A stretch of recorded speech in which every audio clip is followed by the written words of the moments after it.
There's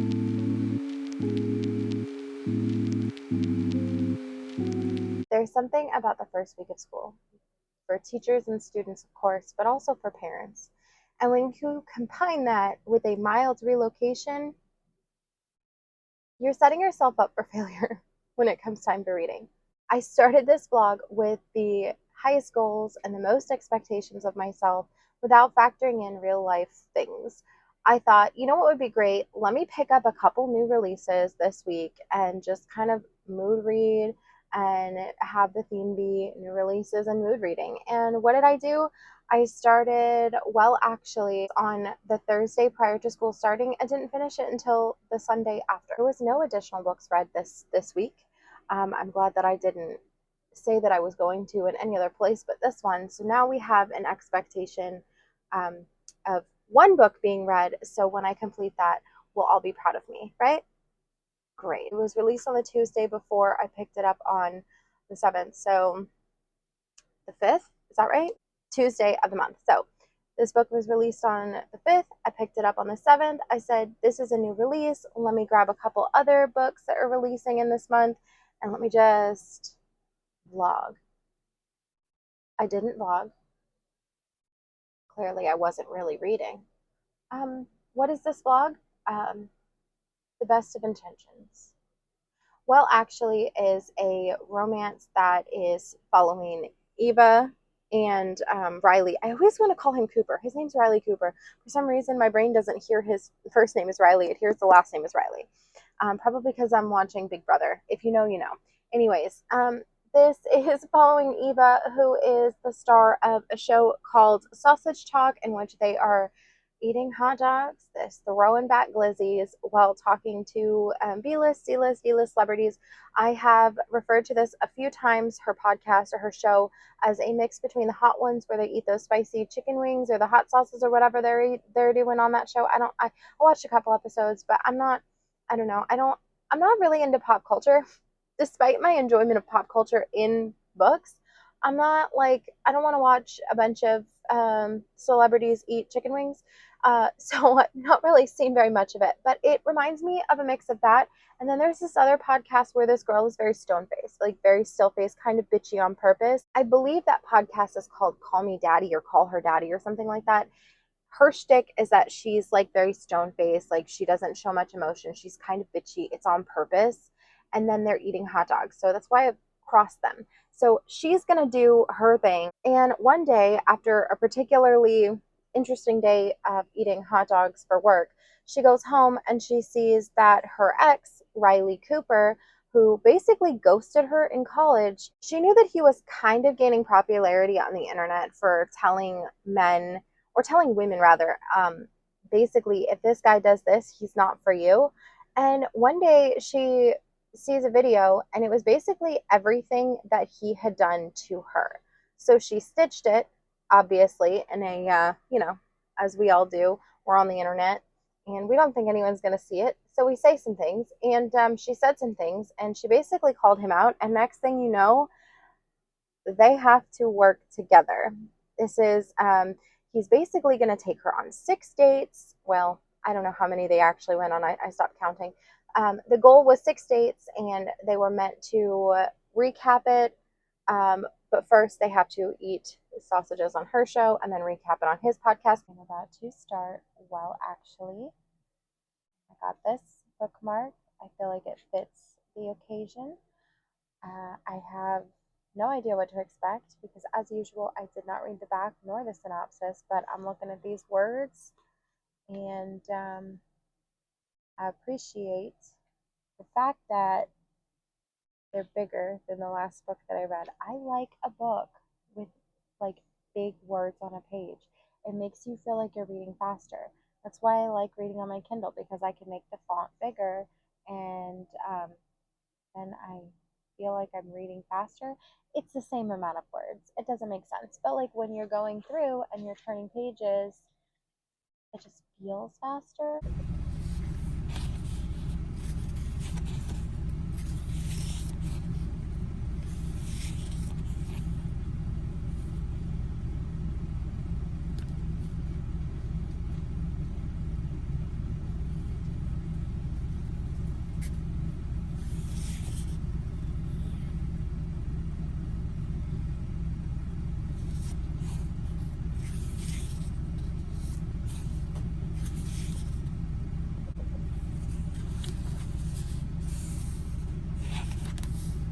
I read like a page and a half last night before I gave up because I was tired. So I'm ready to hop back into this for 25 minutes.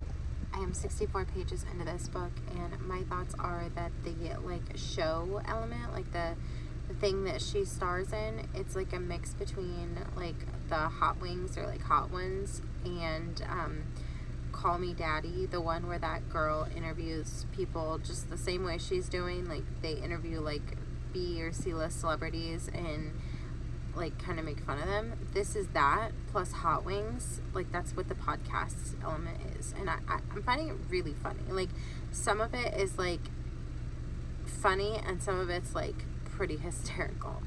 Have I read a single thing in the last week? A little bit, not enough to warrant an update, but here I am updating you.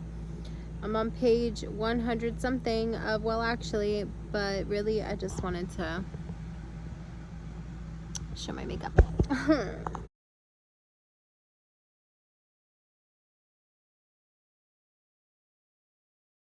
I am ashamed to say that I have been reading this book for 10 days. 10 days I've been reading this book. And you know something? I'm not having a bad time. I think that the reason that I'm struggling so much is less about the content of the book and more about. See, I see people do this all the time. Let's see if it works. Okay. Well, that's really cute and adorable. I could clip it to my shirt, but I'm afraid my necklace will bump into it. Anyways, this book, let's talk about it. I'm on page 286, and I do believe we're going to have a finish by the end of today. Let's recount everything that has gone on in my life in the last 10 days. Um, a small relocation to start, and then first day of school for my son, and some stuff at work, and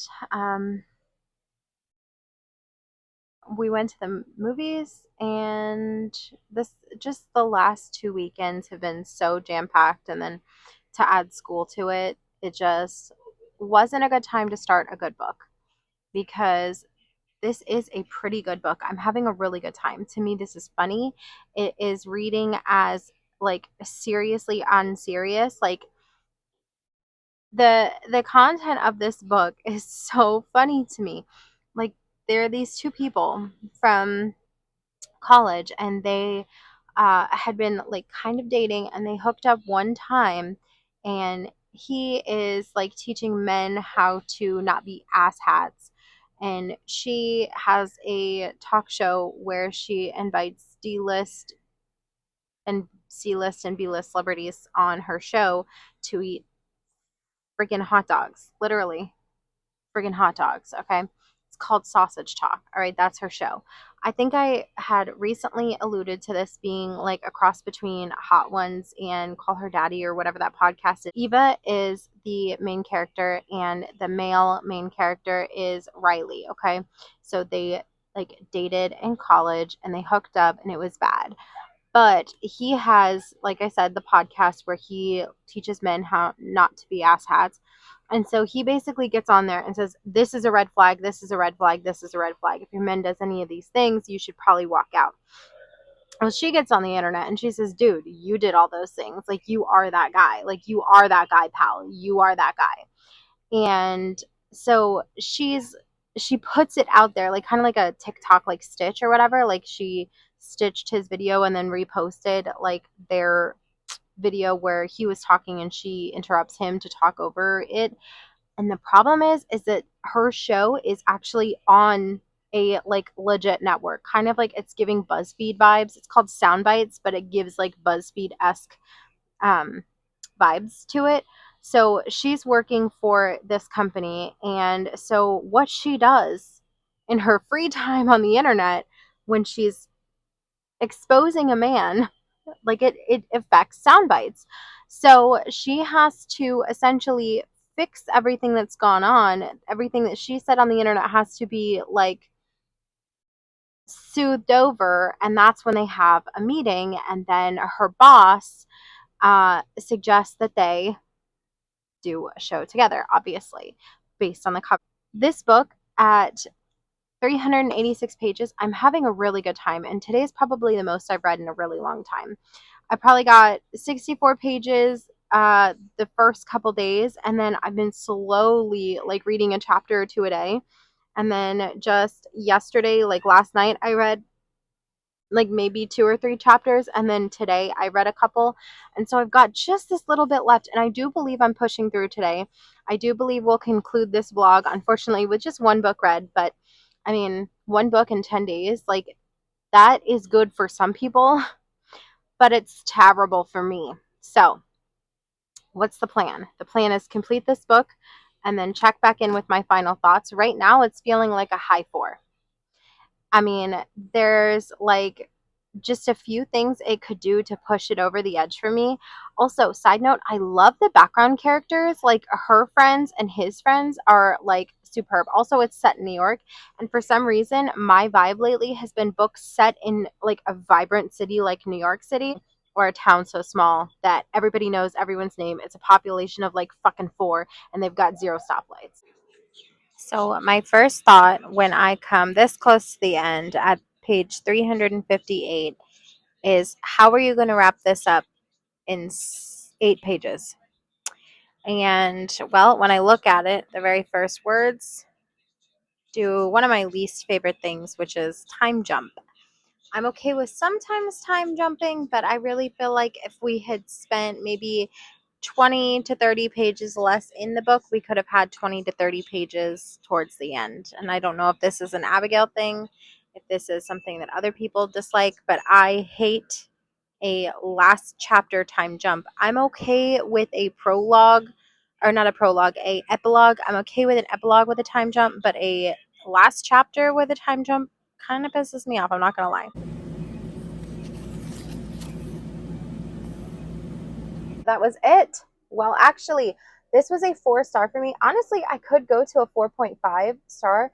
I only really had one issue, and maybe that's because the book was so, like, I read it over such a long time that I don't really think that, like, if I had read this in a straight shot, I'm not sure that my rating would be the same. But because this book felt longer, because it felt like we were taking more time with these characters, it was spent over more than like a day or two or three.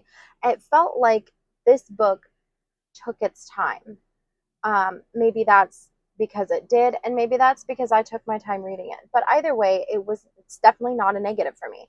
I feel like the relationship, because remember, we're going from these characters having last seen each other in college when he ghosted her after hooking up, and now they're full grown adults with adult mentalities, and she's still holding on to a lot of that hurt. So I needed them to be able to develop a relationship where it felt like it wasn't love at first recite or like throwing all of your emotions away because he's cute. Like, you know what I mean? I needed it to feel like they had both worked through their issues that led them to be separate after college, and that night when they stopped talking, I needed to have a full picture. I needed her to heal. I needed him to heal. I needed them to talk. And I didn't want it to happen overnight. I didn't want it to happen in a week. And this book gave me that. I enjoyed the fact that this book took its time. And I laughed out loud. Okay. Eva is hilarious. Eva is a very confident, badass woman, and she is very funny. I also appreciated the fact that real world topics were brought into this, not limited to, but including a man can get away with it, but a woman can't. And I felt like these topics were handled really, really well because this is it, as a society, this is a society that we live in where a man can do something but a woman can't. And because it's normal, it's commonplace that this takes place. Even women judge other women for doing something that a man could do, no problem. Boys will be boys and all that shit. So I feel like because of the fact that this real world topic was touched on, dropped, brought up again, dropped, and just glossed over in a way that felt so realistic to our society, I just, fantastic for me. For me, I love a little bit of real world in my romance, especially when they're like heavier topics. Um, therapy was talked about in this book. If that's something that means something to you, I personally should get therapy, but I haven't yet. But I love therapy representation in books. I love the normalization of being able to openly and honestly talk about your feelings, especially as a man. Okay, so this book did a lot for me in how many pages was it? 363 pages. This book did a lot for me in 363 pages in 10 days. I laughed out loud. I had a good time. I had one single complaint, and that was that the last chapter was, let's see, one, two, three, four, five, basically 5 pages. And it took place 1 month later. I would have liked to have had more time in that, getting up to that 1 month later thing. I would have enjoyed that significantly more if we had maybe 20, 30 pages less of the back and forth at the beginning before they start healing. Like maybe touch on the fact that they're not on good terms. Fine, fine, fine. Touch on the fact that they're not on good terms. Get them to good terms, and then give me a little bit more of how this wrapped up, because this is also has to deal with like workplace bullying and like just treating your employees like shit. I would have rather have seen about 20, 30 more pages of maybe even add 20, 30 pages to the book. I mean, who's to say? I'm not sitting here complaining about how long this part took. I enjoyed that. So why am I going to complain? I don't really know. Maybe just add 20 to 30 pages and give us more of how it wrapped up. That would be my only note. So 4.5 stars. But if really that's the only negative thing I have to say, and it's really not negative, it's more personal preference, I'd say this book deserves at least a 4, probably a 4.5. Well, actually, that is it for Well, Actually. If you enjoy this style of vlog content where it's a little bit of life, a little bit of reading, and a video that takes 10 days to produce, go ahead and stick around because I'm really good at it. I'm really good at it. But no, seriously, I really enjoy vlogs and vlog style content. If that's something that you enjoy as well, you've come to the right place. Hang out for a little while. Like I said, it's pretty much exclusively what I do here. So until then, I will see you in my next one. Bye.